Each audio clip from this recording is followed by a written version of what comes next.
টকা পইচা লেনদেনৰ ক্ষেত্ৰত যেতিয়া দুই এজন মানুহে বিশ্বাসঘাতকতা কৰে তেতিয়া সকলো মানুহৰ পৰা বিশ্বাস হেৰাই যায়। পিছফালে ভুকি থকা কুকুৰবোৰ কেতিয়াও আগফালে গৈ তোমাক আক্ৰমণ কৰিব নোৱাৰিব। গতিকে তুমি চিন্তা নকৰাকৈ নিজৰ ৰাস্তালৈ আগবাঢ়ি যোৱা। সম্পৰ্ক বা বন্ধুত্ব মজবুত হয় বা গভীৰ হয় বিশ্বাস আৰু ভালপোৱা থাকিলে, আৰু সম্পৰ্ক শেষ হয় অবিশ্বাস, অসন্মান আৰু স্বাৰ্থপৰতাৰ বাবে। দেউতাবিহীন জীৱন পাৰ কৰাটো সহজ নহয়, বহুত কঠিন। এটা সমস্যা কোনোমতে শেষ হোৱাৰ আগতেই আন এটা সমস্যা আহি কাষত থিয় দিয়ে। আনৰ ব্যৱহাৰ, কথা বতৰা, আচৰণ, চৰিত্ৰ আৰু আনৰ জ্ঞানৰ বিষয়ে সমালোচনা কৰাৰ আগত নিজকে সমালোচনা কৰা। নিজকে সত্যবাদী, মহান জ্ঞানী মানুহ হিচাপে গঢ়ি তোলা, তাৰ পিছত আনৰ বিষয়ে মতামত প্ৰকাশ কৰিবা। জোৰ কৰি, আপত্তি কৰি, অভিযোগ কৰি কেতিয়াও কাৰোবাৰ মন পোৱা নাযায় আৰু কাৰোবাক আপোন কৰা নাযায়। বাস্তৱ জীৱনত ধন আৰু জ্ঞান দুয়োটাৰে অতি প্ৰয়োজন, কাৰণ এটাৰ অবিহনে আনটোৱে কেতিয়াও সফলতা আনি দিব নোৱাৰে। বেয়া মনৰ মানুহৰ অন্তৰ আৰু কয়লাৰ ৰং হাজাৰ পৰিষ্কাৰ কৰিলেও ৰঙৰ কেতিয়াও পৰিৱৰ্তন নহয়, ৰং সদায় কলাই থাকি যায়। মানুহবোৰো কি আচৰিত প্ৰাণী, যাক ভাল পায় তেওঁৰ বেয়াখিনি কেতিয়াও দেখা নাপায়, আৰু যিজনী ঘৃণা কৰে তেওঁৰ ভালখিনি কেতিয়াও দেখা নাপায়। এটা সম্পৰ্কৰ মাজত যেতিয়া দুয়োজনে দুয়োজনৰ ওপৰত খং, অভিমান প্ৰকাশ কৰি কথা পতা বন্ধ কৰি দিয়ে, তেতিয়া সম্পৰ্কটো লাহে লাহে শেষ হৈ যায়।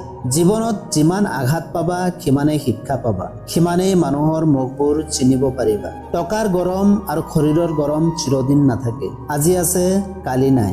গতিকে এইবোৰক লৈ অহংকাৰ নকৰিব। সম্পৰ্ক এটাৰ মূল শিপাডাল হ'ল বিশ্বাস। শিপাডাল সদায় মজবুত হ'ব লাগে। শিপাডাল মজবুত নহ'লে সম্পৰ্কবোৰ মুহূৰ্তৰ ভিতৰত ভাঙি যাব পাৰে। বৰ্তমান সমাজত শিক্ষিত বেছি হৈছে বাবে বৃদ্ধাশ্ৰম বেছি হৈছে, কাৰণ শিক্ষিত সন্তানে অশিক্ষিত পিতৃ মাতৃক মানুহৰ আগত পৰিচয় দিবলৈ লাজ পায়, নিজৰ সন্মান নষ্ট হ'ব বুলি ভাবে।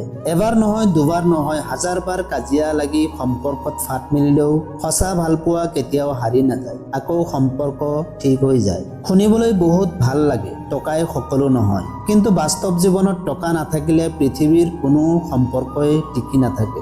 যিজনে তোমাক মনে মনে বেয়া পায়, হিংসা কৰে, তেওঁ কেতিয়াও মনৰ ভিতৰৰ পৰা তোমাৰ উন্নতি কামনা নকৰে। যি ঠাইত অধিকাৰ হেৰাই যায় সেই ঠাইত খং, আৱেগ, অভিমানৰ কোনো মূল্য নাথাকে। আপোনাৰ সুখৰ দায়িত্ব আপোনাৰ হাতত। যদি আপুনি ভাবিছে আপোনাক আনে সুখী কৰিব, তেন্তে আপুনি জীৱনত কেতিয়াও সুখী হ'ব নোৱাৰে। বন্ধুত্ব ধৰি ৰাখিবলৈ হ'লে প্ৰথমে বিশ্বাস, সন্মান, সততা আৰু শ্ৰদ্ধা, আৰু এজনে আনজনক সময় দিব পাৰিলেহে বন্ধুত্ব নামৰ সম্পৰ্কটো জীয়াই থাকে। নাৰীৰ গাত হাত তোলাটো কোনো পুৰুষত্ব নহয়, বিপদত পৰা নাৰী এগৰাকীক সহায় কৰাটোহে আচল পুৰুষত্ব। সম্পৰ্কৰ মাজত যেতিয়ালৈকে স্বাৰ্থ থাকে তেতিয়ালৈকে খং, আৱেগ, অভিমানৰ মূল্য থাকে, আৰু যেতিয়া স্বাৰ্থ শেষ হৈ যায় তেতিয়া খং, আৱেগ, অভিমানৰ কোনো মূল্য নাথাকে। মানুহৰ চকুত বেয়া হ'বলৈ হ'লে বেয়া কাম কৰিব নালাগে বা মানুহৰ লগত কাজিয়া কৰিব নালাগে। কেৱল সঁচা কথা কৈ প্ৰতিবাদ কৰক, তেতিয়া চাব আপুনি মানুহৰ চকুত বেয়া হৈ পৰিছে। জীৱনত সুখী হ'ব বিচাৰিলে নিজৰ দুখৰ হিচাপ আৰু আনৰ সুখৰ হিচাপ কৰা এৰি দিয়ক, তেতিয়া চাব আপুনি বহুত সুখী হ'ব পাৰিছে। সন্তানে মাকক পেলাই দিব পাৰে, কিন্তু মাকে কেতিয়াও সন্তানক পেলাই নিদিয়ে। সেয়ে মাকক ভাল পাবলৈ শিকক। কাৰোবাক সহায় সহযোগিতা কৰিবলৈ অকল টকাৰ প্ৰয়োজন নহয়, সুন্দৰ মন এটাৰো অতি প্ৰয়োজন হয়। মানুহৰ আটাইতকৈ কোমল বস্তুটো হ'ল মন, কিন্তু এই মনটোত আঘাত কৰিবলৈ কোনো হাতুৰিৰ প্ৰয়োজন নহয়, অকল কাৰোবাৰ বেয়া ভাষা আৰু বেয়া ব্যৱহাৰেই যথেষ্ট।